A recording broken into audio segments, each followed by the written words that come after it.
E no vídeo de hoje eu vou contar um pouquinho da minha carreira, como foram as minhas escolhas, como é que eu cheguei aonde eu estou hoje, para vocês conhecerem um pouquinho mais da minha história.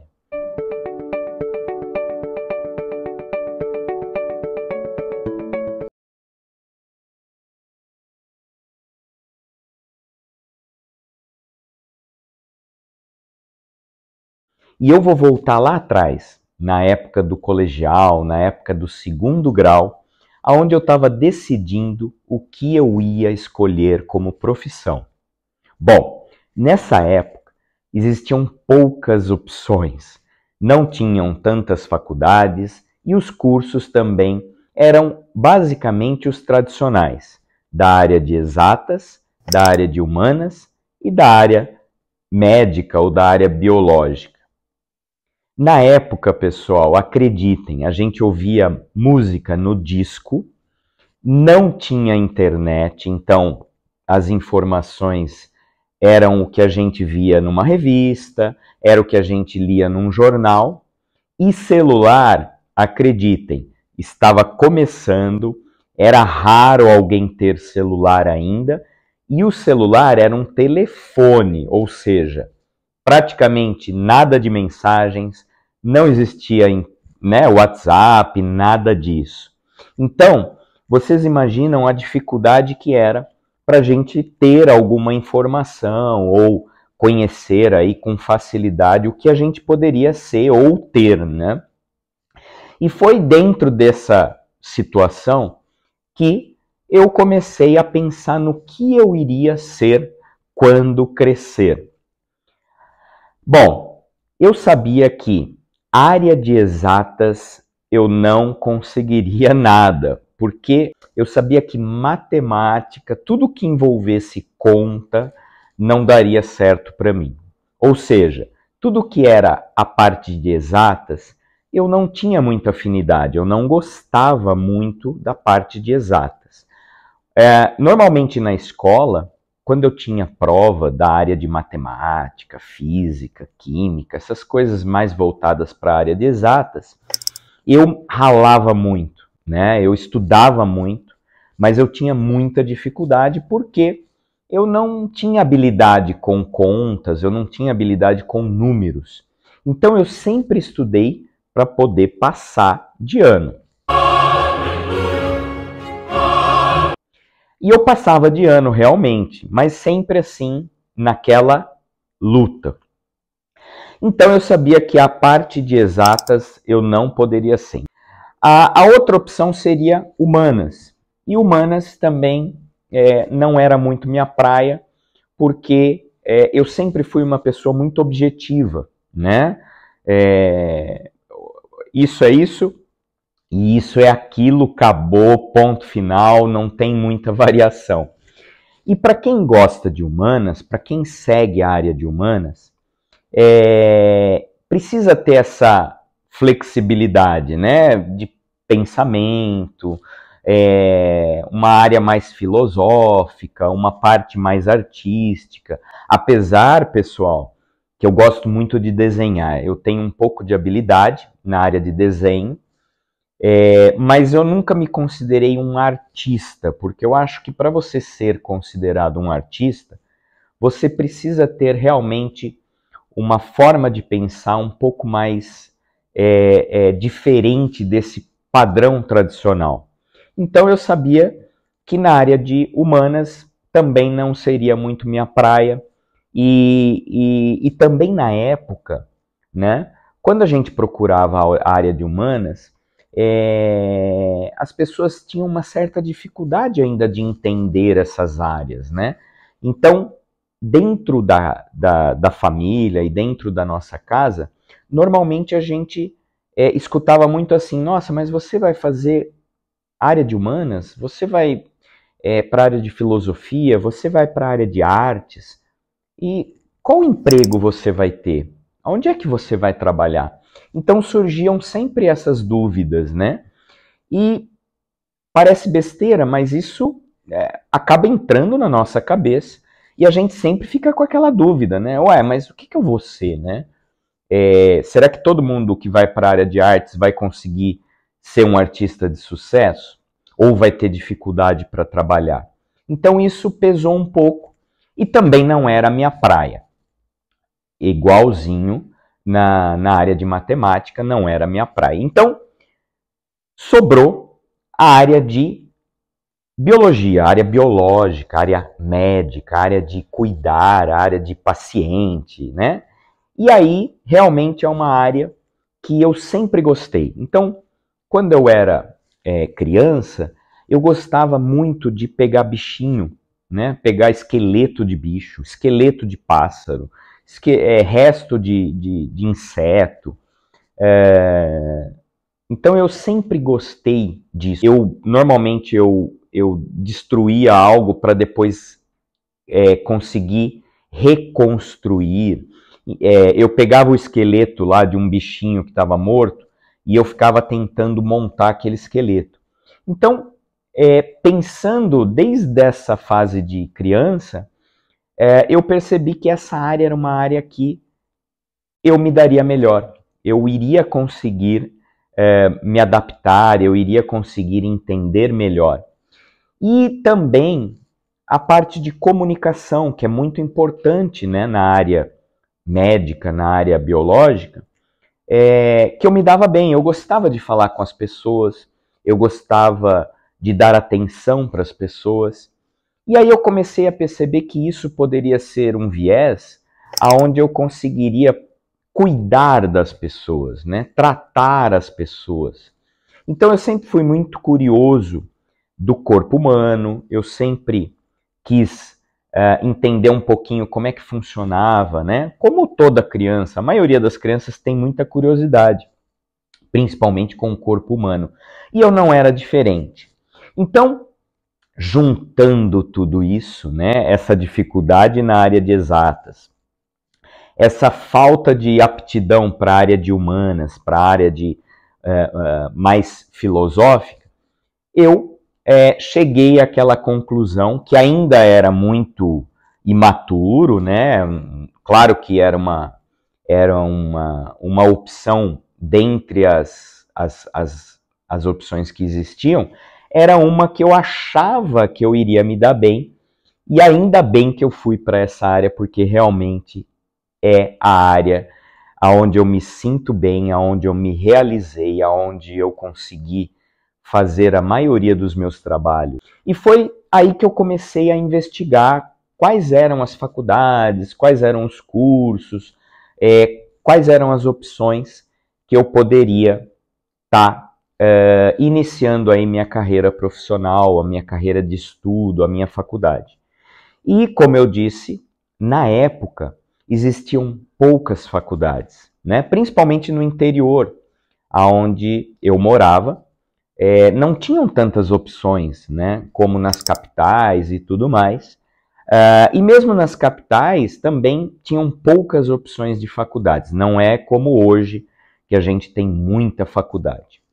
E aí eu optei por iniciar a minha primeira graduação na faculdade de odontologia.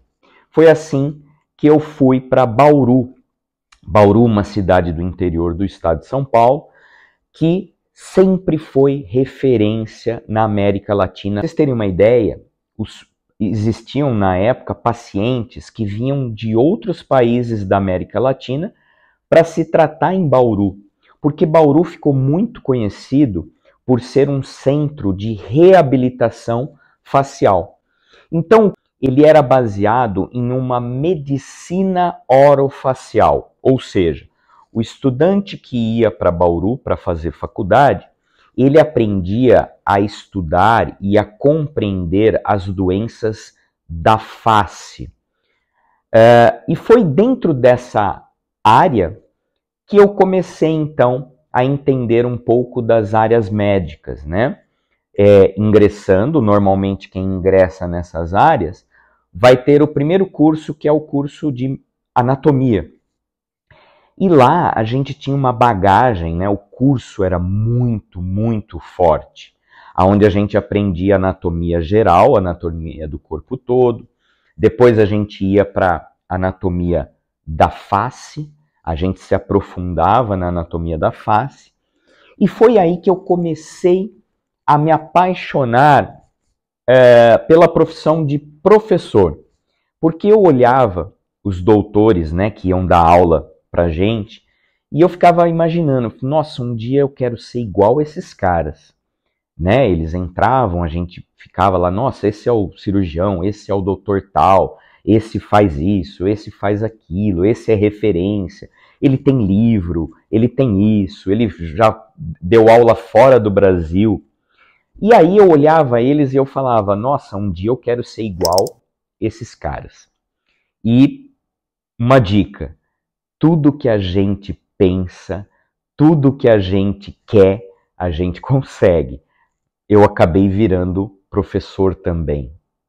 Então, quando a gente coloca, isso é a maior prova de quando a gente coloca algo na nossa cabeça e a gente quer e a gente batalha, a gente consegue. E aí, como eu via eles, né, eu falava, nossa, um dia eu quero ser igual o meu professor, os meus professores. E aí eu comecei a ser monitor.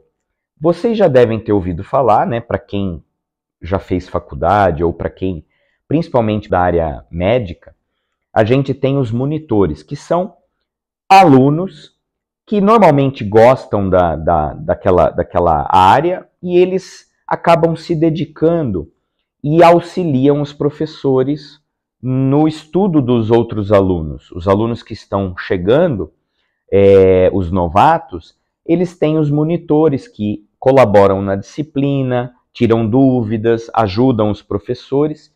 E aí eu fui ser monitor. E eu sempre imaginei que eu queria já na época ser cirurgião.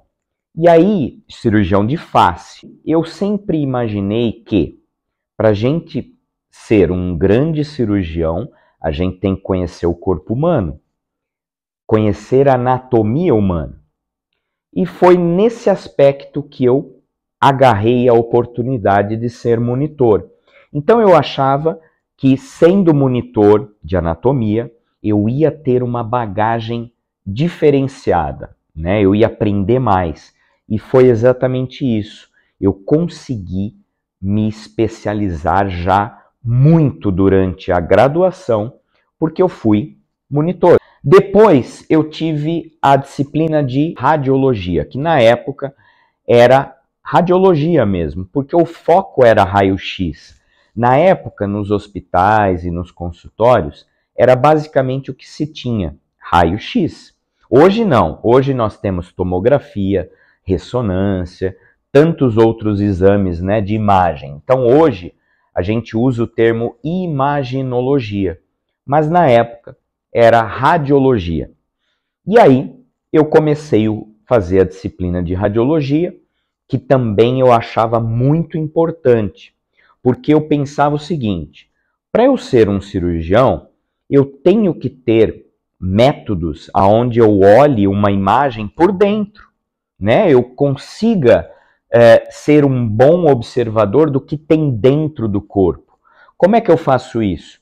Eu não tenho olho de raio-x igual o super-homem.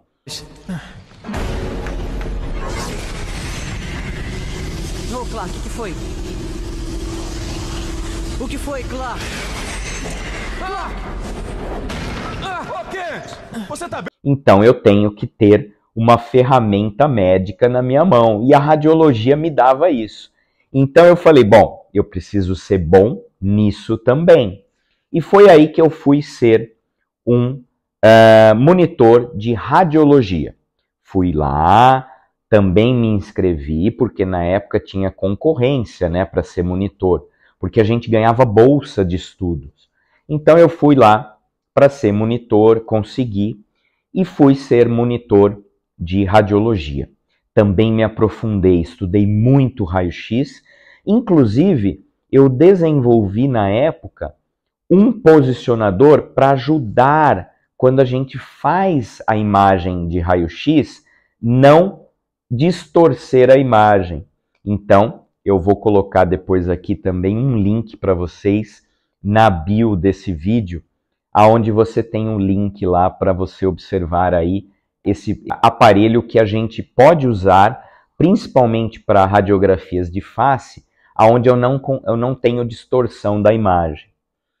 Nessa mesma época, eu também desenvolvi uma técnica radiográfica, uma posição radiográfica, para a gente poder observar principalmente essa área próxima da nossa orelha, que também não tinha uma técnica nessa área, e aí eu fiz também um projeto onde eu desenvolvi uma incidência radiográfica para a gente observar essa região próxima aqui da nossa orelha. Eu também vou deixar o link aqui para quem quiser observar aí esse trabalho que eu realizei.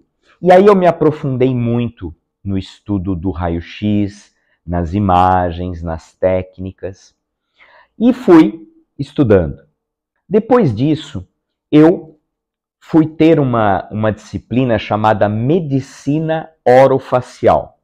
E também eu me apaixonei, porque eu imaginei o seguinte: para eu também ser um bom cirurgião, eu tenho que conhecer as doenças do rosto, as doenças da face. E aí eu também fui ser monitor de medicina orofacial. E aí passei anos estudando as doenças que acontecem no nosso rosto. Fui monitor, ajudei outros alunos e tudo mais. E assim eu fui durante a faculdade, me especializando, me atualizando, estudando.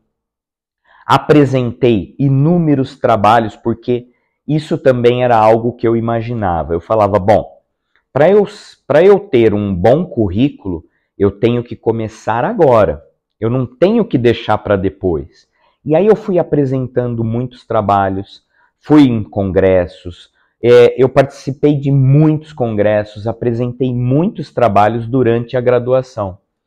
E tanto que quando eu terminei a minha graduação, eu tinha muitos trabalhos, eu tinha muitos congressos. E isso me ajudou muito, principalmente para a residência que eu fui chegar depois. Quando eu estava terminando a minha graduação, eu entrei nessa fase em um período de muitas dúvidas, o que acontece com muita gente. Sabe aquelas dúvidas que a gente tem se realmente estamos preparados para trabalhar, se a gente se dedicou mesmo e sabe o que vai fazer? Todas essas dúvidas começaram a vir na minha cabeça. O que eu ia ser a partir da minha formatura, a partir da minha graduação? E isso me deixou muito, muito preocupado.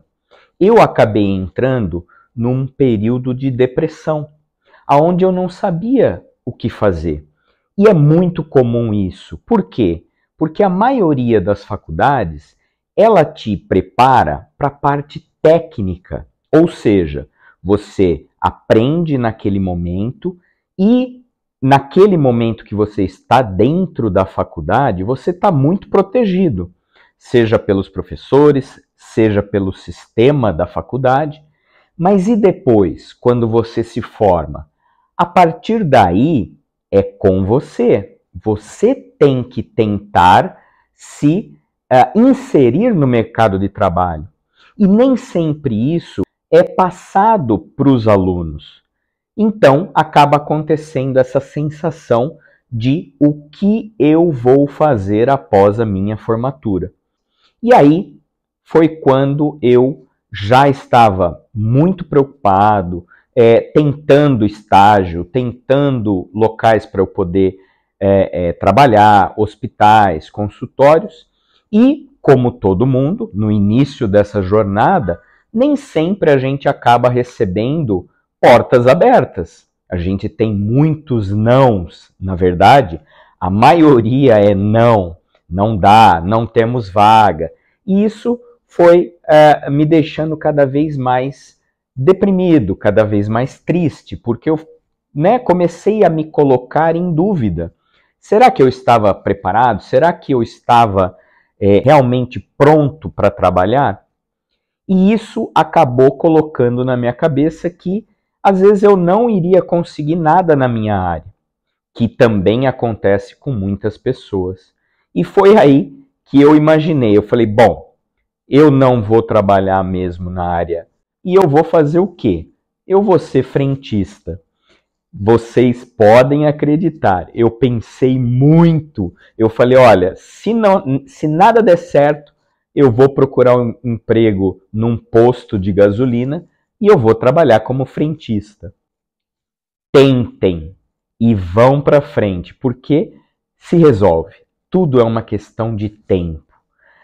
Não precisou eu ir procurar um posto de gasolina para trabalhar como frentista e eu acabei conseguindo os primeiros estágios. Lembrando, sempre ou a maioria dos estágios eram sem salário, ou seja, era praticamente um trabalho voluntário, mas foi ótimo, porque eu aprendi a trabalhar, eu aprendi a ver como é o mercado de trabalho, ver como funciona um hospital, ver como funciona um consultório, e isso foi me dando muita bagagem.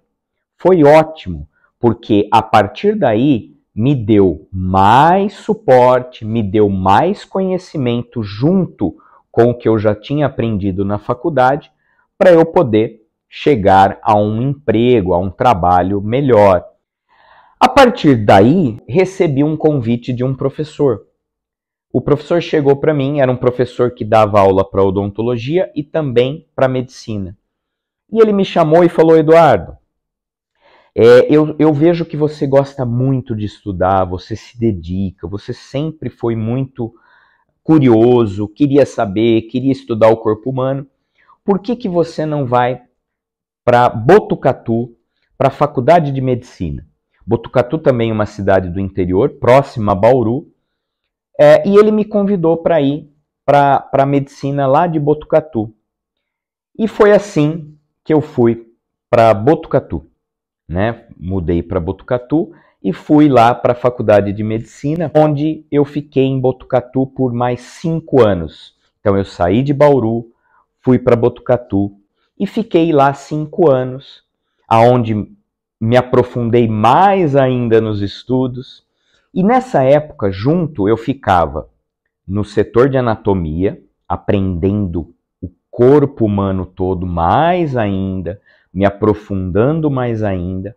E nessa época também, eu comecei a fazer um estágio de residência no setor de cirurgia plástica e de otorrino. Então eu ficava na anatomia e ficava na cirurgia plástica e na otorrino, estagiando na residência.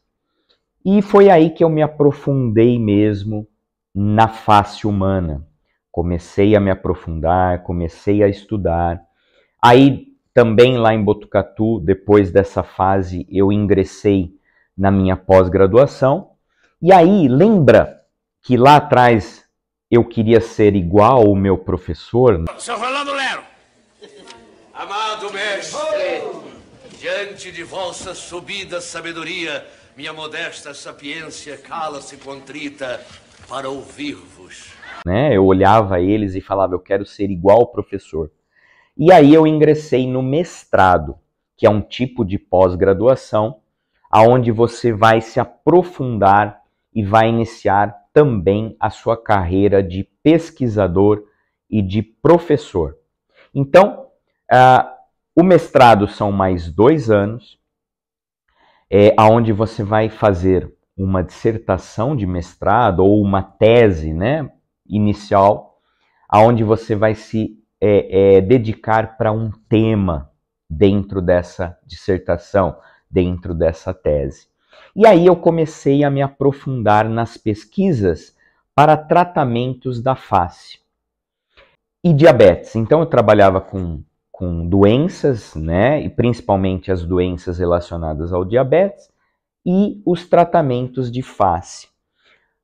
Fui me aprimorando, fui estudando, fui me desenvolvendo e nessa época o meu professor lá de Botucatu falou, Eduardo, você precisa ir para um grande centro. Não que o interior não era, né? A Botucatu é uma ótima escola médica, onde nós temos renomados cirurgiões, onde nós temos renomados profissionais. Mas esse meu professor, ele achava que eu tinha que ir para um centro maior. E aí ele me indicou para vir para Campinas, né? Também no interior do estado de São Paulo, mas por ser mais próximo da capital e por ter a Unicamp, né, que era um centro já muito grande, onde você tinha a referência muito maior dentro da área médica, né? A Faculdade de Ciências Médicas da Unicamp já era muito reconhecida, não só no Brasil, mas fora do Brasil. E aí ele me indicou para cá, onde eu vim também para o setor de anatomia, aonde eu continuei estudando, e aí eu ingressei no doutorado. O doutorado é em torno de mais 4 anos, né, estudando e aprofundando, e aí fazendo realmente uma tese na área, e eu continuei estudando a face, os órgãos e as estruturas e tudo que eu tenho, tudo que a gente tem na face, e também sobre tratamentos de doenças. Então eu continuei me aprofundando aí nessas áreas onde a gente estuda os tratamentos, estuda medicamentos e o corpo humano. Continuei apresentando trabalhos, continuei indo em congressos, e aí, após o doutorado, eu ingressei como professor na Faculdade de Medicina. E aí eu comecei a ensinar os meus alunos, né? E logo depois dessa época, eu recebi um convite para fazer o pós-doutorado, né? O pós-doutorado é um estágio para aprimoramento, né, de mais 2 ou 3 anos, então uma longa estrada estudando, né? Aonde eu continuei estudando a face, estudando os tratamentos, estudando diabetes. E aí, no pós-doutorado, eu me aprofundei na parte de cicatrização, utilizando uma cola biológica para que a gente não precisasse suturar feridas, né, cirúrgicas ou não cirúrgicas, aonde a gente não precisasse dar pontos. Principalmente para a região de face, isso é importante porque a gente evita cicatrizes, né?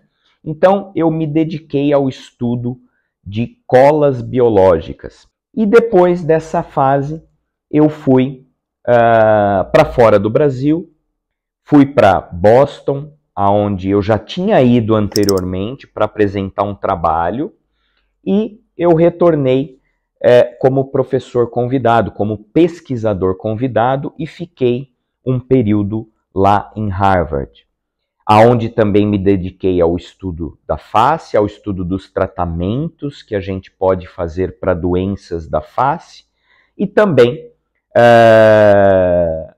me dediquei aí à finalização do meu pós-doutorado.